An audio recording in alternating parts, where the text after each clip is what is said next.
From Florida's Gulf Coast, where sun-kissed waves inspire us, welcome to this episode of Talent Talk and Strategy Stroll, where we navigate the intersection of talent optimization and business strategy with wit, wisdom, and a dash of sibling rivalry.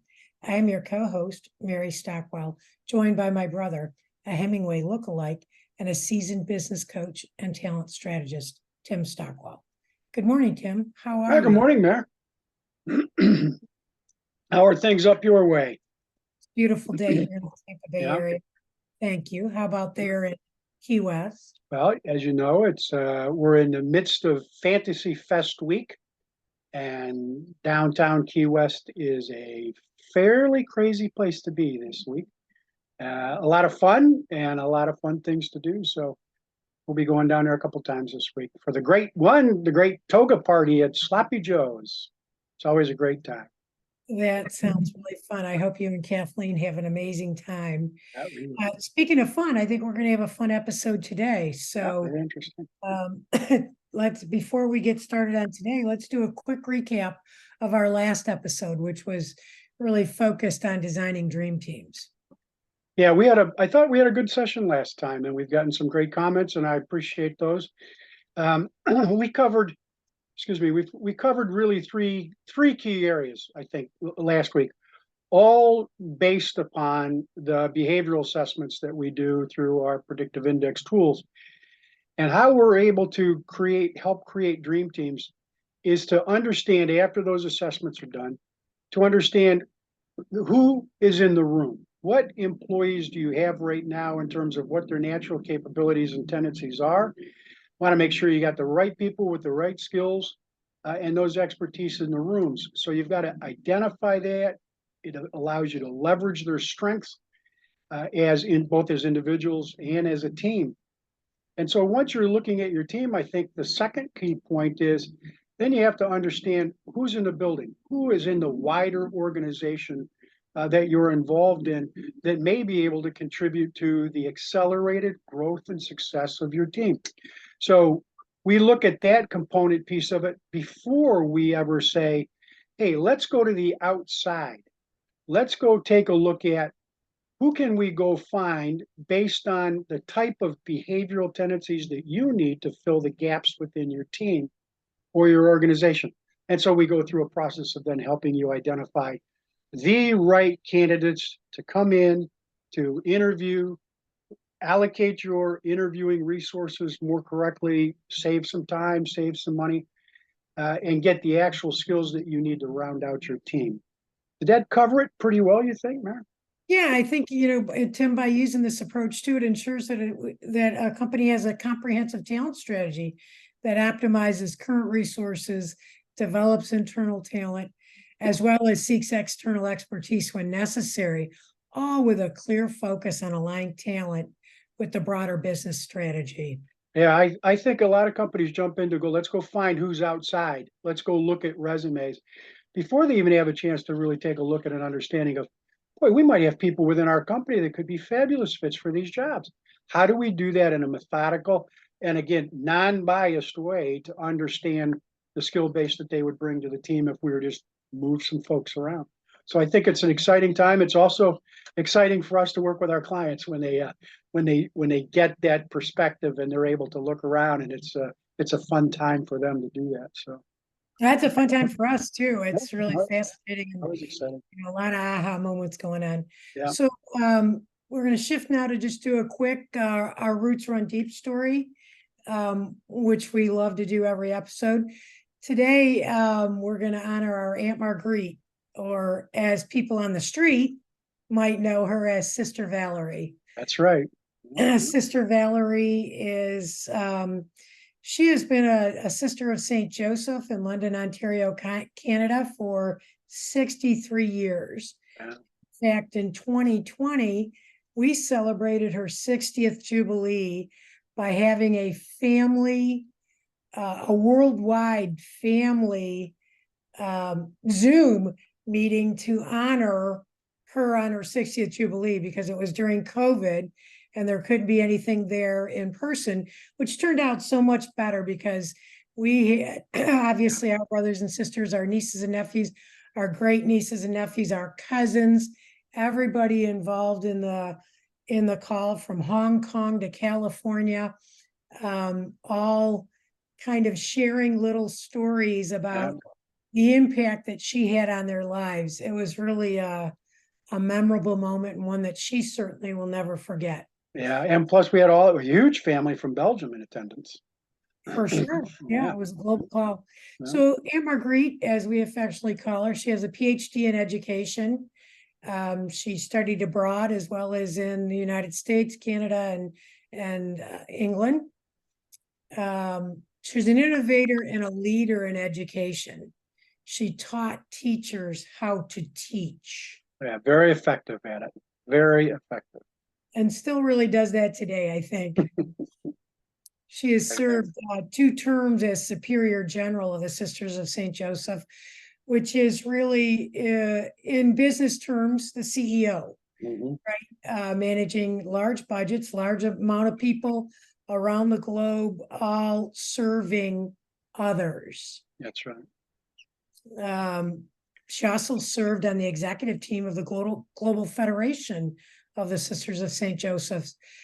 Made many trips to Lyon, France, in crafting strategies for the Sisters of St. Joseph's, particularly around the aging population of the sisters, and how to now best serve the world with their gifts.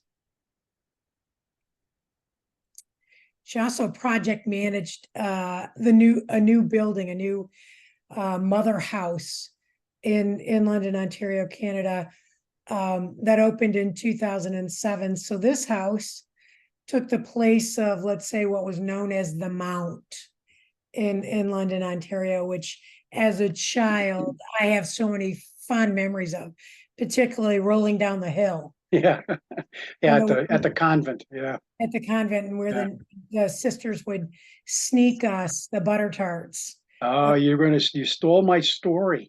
Oh, I'm sorry. Let's go ahead. Go ahead and elaborate on the stolen story, because they loved us and they loved when we came.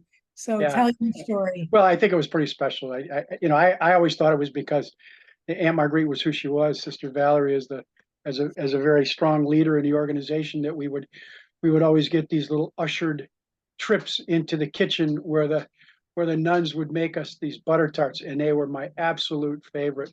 But you did bring up another great memory of rolling down that hill all the way down to the Thames River there in London, and the walkabout around the grounds. And we always stayed at the Mount too. That was always a very special time, and the sisters always took very good care of us. It was a long trip to go from Detroit to London when we were kids, but we always had a great time. They were all very, very generous with their time for us. For sure. And one of the things that I wanted to mention about the new mother house is that Aunt Marguerite, being the project manager, she was featured on the 2006 cover of the London Times, where they really talked about this building being designed from the ground up, and it was the first LEED building in Canada, meaning 100% sustainable. Yeah, it was a great leap, huge leap in Canada. And many other corporations, and as they were building their new buildings, came to look at this and how they did that. So I still have the magazine of 2006 with Aunt Marguerite sitting on the cover with her construction hat on, and her boots, and ready to roll up her sleeve. So hard to believe that was 2007. My goodness. 2007 it opened. They broke ground in 2006. I'm most proud of her though, as my aunt. Yes. And the amazing friend that she is to me. The guidance that she's provided my entire life has been invaluable. Absolutely. I think of her more as an executive than as a nun, because she really has that business sense to her that is so wise and so schooled, if you will. I am privileged and honored to have a FaceTime call with her every Sunday for the last 3 years. And to me, that's been highly rewarding and something that I will remember and that I look forward to every Sunday at 4 o'clock. Yeah, it's a great time for you guys, and I always have affectionate. She's always been very close to me, or I've always been very close to me, to her. She is my godmother, so we have quite a special bond there.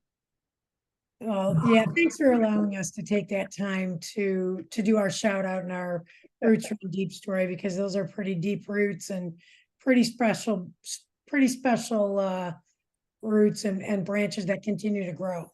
Yeah, absolutely. So in today's episode, we're going to focus on manager development, specifically on nurturing tomorrow's leaders. So let's dive in. Let's go. Let's go. So why is leadership development important for organizations, Tim? Well, Mary, there's a lot of different reasons why it is, and the first is to, certainly drive organizational success. That's at the core of achieving the organization's goals and objectives, is to have effective leaders. So developing those leaders has to start at a fairly lower level in the organization, to be able to understand what is leadership, how do you lead teams, how do you motivate people, and then which in turn increases productivity and for the overall success of the organization.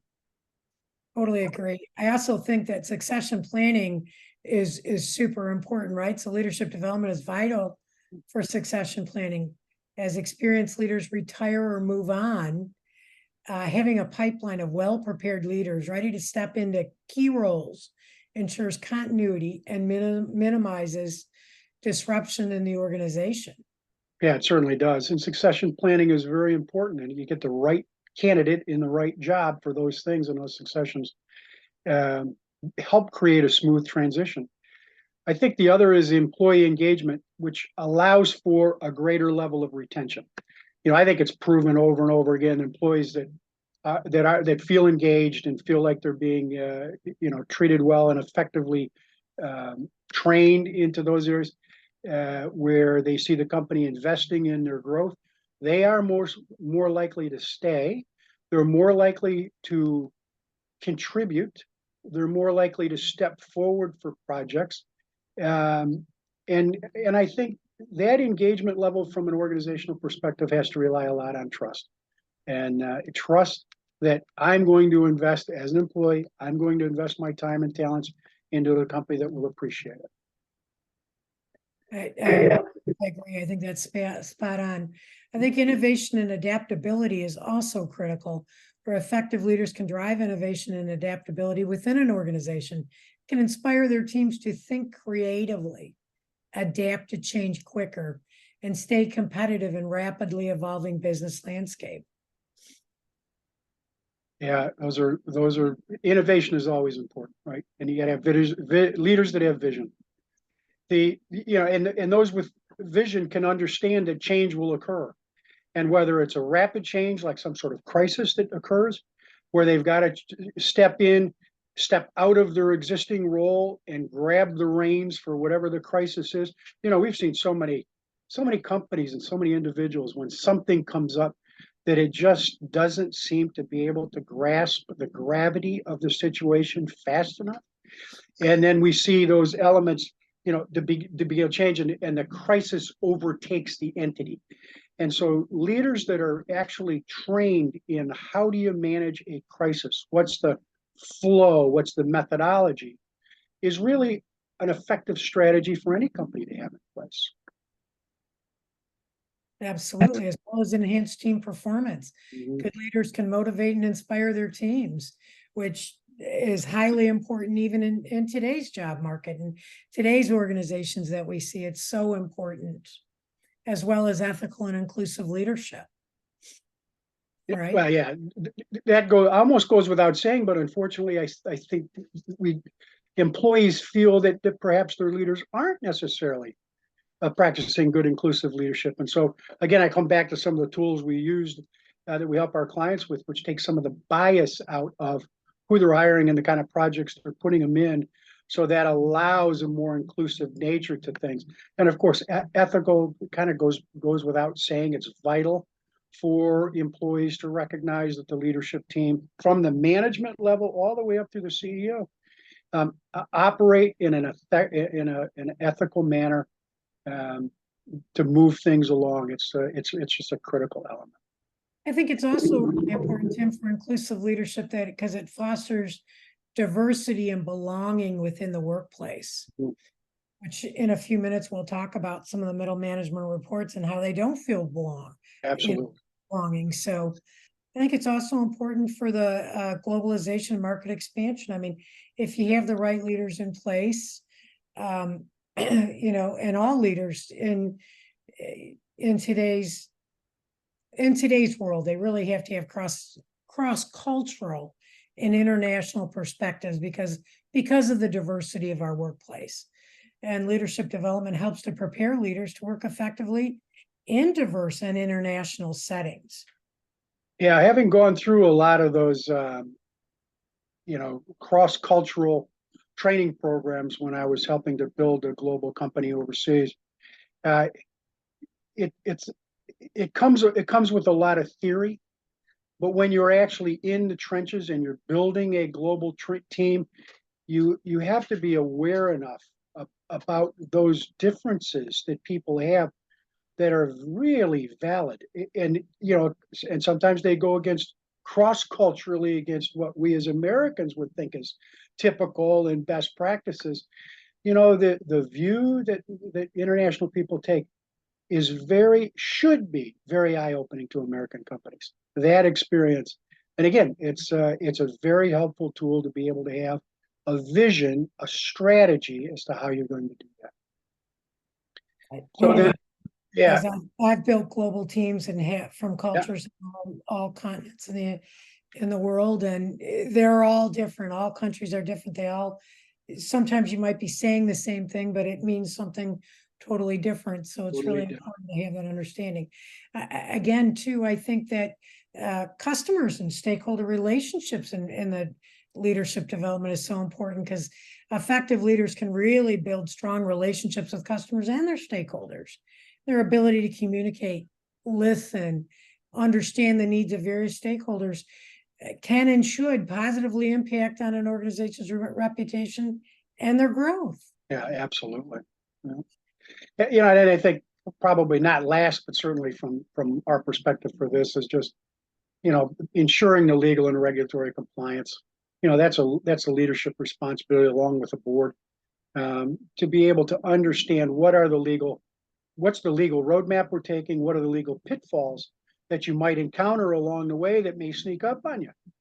How do you avoid those kinds of things? And so again, strong leaders have the ability to be able to create that environment, reinforce that environment by their behavior, and then develop a team around them that has that same vision so that you can build the strategies.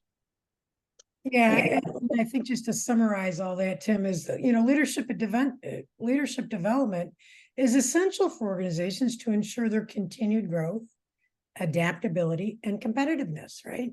It empowers leaders to inspire, motivate, and guide their teams while aligning with the organization's values and strategic objectives, which is so important. Absolutely. So, what are the key qualities and skills of effective leaders, Tim? What do you think they are? Well, there's a lot of people that chime in on what is an effective leader. And as I coach and as I work with our clients, one of the very first questions I ask is, what is their definition? What is your definition of leadership? And it's actually an unusual question to ask, and of which the leaders that I have had conversations with don't have great definitions of it. And if you don't have the great definition, a good definition that you can deploy within your organization, it's going to be hard to create effective leaders. And so I've always used the definition. It's the ability to articulate a future vision and then enroll or engage people into accomplishing it. And I think that part of enrolling people is a complex issues to understand people's natural abilities and tendencies to things so that you can engage them on a very personal level. But further to that, I think that's one of the key ingredients of a training strategy. And a training strategy comes about as part of the strategies for that overall vision. Did you articulate a future vision? Did you enroll other people into it? And did you create a series of strategies that allow people to understand their role? And once they do that, then you help those middle managers to create daily, weekly, monthly tactical events that those employees can be working on all the time. So you're on track to achieve the strategy, which then helps fulfill the vision. And, I think that's the really a key quality of an effective leader, the ability to be able to create the vision, get people motivated to do it, train middle managers how to engage in tactical and strategic behaviors, and then hire the right people as you build out that team. And I think too, Tim, leaders can be at any level. So a leader doesn't have to be an executive. A leader can be somebody on the shop floor that is, has those abilities. Absolutely. To really engage others to accomplish the mission. So, and you want that in your organization. You want, leaders at all levels. You have to. And so, again, it starts with the foundational program that we have, right? Understanding through the assessment, what are their natural tendencies? And it's a very different kind of program where it allows a very deep understanding of that individual for themselves and for the managers. And then once you understand their natural tendencies, you can certainly create leadership programs, as we have available, right? Leadership programs to help build that confidence for the new managers, middle managers, and even up through the executive level.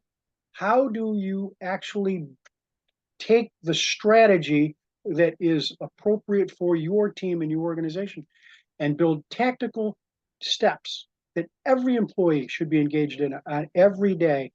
I think that's how you create an effective stepping stone, step ladder, if you will, to building effective leaders. As you start at that management level to be able to help them create a vision for their team, create the strategies, and ensure people are working tactically to accomplish those every day. Yeah, I think you're spot on, Tim. I think, when you're talking about innovative approaches to leadership development, you hit it right there, training the right people, manage and inspire, and to lead an organization. So how does leadership development contribute to the alignment of a talent and strategy? Well, that, it comes back a little bit to what we were talking about earlier, is that there, as part of the vision of where this entity is going, whether it's the company as a whole, a particular team, is to be able to create that vision. And then from that, real strategies. And one of those strategies is, how do we create a talent pool, a succession planning model that drives our organization to accomplish what we need to do on an accelerated basis? And Mary, I think that's one of the things that I'm most proud of in terms of the work we do, is to be able to help companies accelerate the achievement of their goals by recognizing the talent that they have on their team, to recognize the talent they have within the organization, and then how do you select the right people, not just by a resume process, to hire to fulfill some of those roles. So it's all based on the vision, the strategy, and the creation of tacticals that can be managed with every level of employee on a day-to-day basis. Yeah, and I think too, Tim, we have, I think you're right. We are really very good at helping companies do that and align quickly. We're also really good at helping train those leaders, right? So we have some amazing tools to be able to do that. And that doesn't, we look at things probably from a 6 to 9 month view, but in reality, we can get those programs up and running very quickly. Absolutely. So thanks for that. Recently, I want to switch gears a little bit and talk about,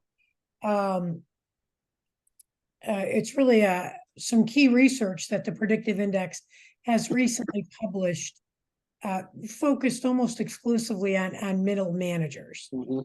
and why it's so important, right? Absolutely. So there was really some 4 red flags that really stood out to me, stood out to you, and likely will resonate with some of our listeners, right? Yeah, So absolutely. lack of support from the top. 58% of middle managers claim they are not very confident that their concerns are heard when they approach senior leaders about an important issue. Yeah. And I think that's we see that. We see that a lot. It's we don't know, we know they're not listening. And again, I'll come on each of these points. I just keep coming back to, if you have a strong vision and you have great strategies in place in your tactical things, this shouldn't be an issue. This is where middle managers can say, no, I can have a great conversation with my senior team because I know exactly where we're going and how we're going to get there on a daily basis. Yes. So that, and again, there's multi layers of this, but what it's saying is a lot of these middle managers just don't feel heard, and then Exactly. action taken. Clearly, yeah, being heard Action. is one thing and being acknowledged, but what are we going to do to make changes? Yeah. And the second red flag is workplace stress and morale. 99% of people leaders say middle managers are stressed out, are burnt out. You can see this because there's squeezing, right? They're right in the middle. They're kind of like a ketchup bottle, kind of squeezed in the middle. Right. And that is not always the most comfortable spot to be. No. Um, we think that can change in a really Absolutely. positive way. Yeah. I think the lack of professional development, Mayor, was also a key element for it. The same 58% of middle managers say they lack the time and which stops them from taking advantage of training and development opportunities. I think that's why it's key that a couple of things happen. That you actually have a strategy about training your middle managers. That's a goal, a strategy, or tactical things from it. But then there's also an opportunity. There are a variety of tools. We have a lot of those built into our systems that we use with our clients. That is it's personally based training about how to become better managers, how to be able to use the tools. And it's all self-paced, it's all virtual, it's all right within their system that they're using on a day-to-day basis, that they can take whatever time they want, whenever they want, to build those core strengths. Yeah, I'm going to talk about some of our actual training programs in a little bit, Tim, that are, on site, off site, virtual, and online. So yeah, I agree that if you're in a manufacturing situation, setting, and you're on the line managing a group of people, it's pretty hard for you to jump off that line and stop, getting out of the fire to go train. So it really has to be very intentional. Correct. Yeah, you're right. I think the fourth red flag is not enough team resources. So 31% of middle managers say needing a bigger team is the main hurdle keeping them from being productive. We hear that all the time, doing more with less. Mhm. Some companies really beat their chest on, we're doing more with less. What it's doing to your middle managers is it's burning them out. That's right. It's affecting retention. So you're having a revolving door of new hires where nothing is able to move forward. Yeah. Or very little.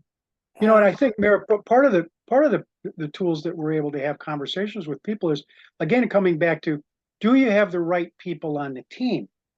So there could be some ineffective use of existing talent that's there, or putting that talent to use in the wrong way. So as you know, as you're working on various projects, there are some people that they're not necessarily results oriented, right? We know that. And you have to have people that can help coax that process along. And if you don't have that in your organization, you're not going to be able to get the results that you want. It's just a natural tendency that people fall into. So again, we'll come back to this, I think, time and time again, is do you actually need a bigger team, or do you need a more effective team that can actually utilize the tools of those individuals in a much more productive way? Spot on, really great points, Tim, and a kind of a great way to end that discussion, really, right? So, Mhm. of course, you'll be hearing more about it because it is such an important topic, and it's one that's on top of our mind every day. So we Mhm. hope that you enjoyed this episode of Talent Talk and Strategy Stroll. We welcome your calls and love the discussions we are having with our listeners. Yes, very rewarding. We help customers around the world develop leaders at every level, one-to-one, new managers, middle managers, experienced leaders, as well as executive coaching. Connect with us on LinkedIn and follow us on Facebook, Instagram, and YouTube. You can reach out to us at me at 727-260-2085 or Tim at 816-522-4777 or direct message Tim or myself on LinkedIn. And today's Love to hear episode, from you. to hear from you.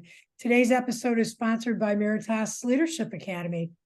Meritas Leadership Academy offers a range of programs to designed to develop and enhance your various leadership skills.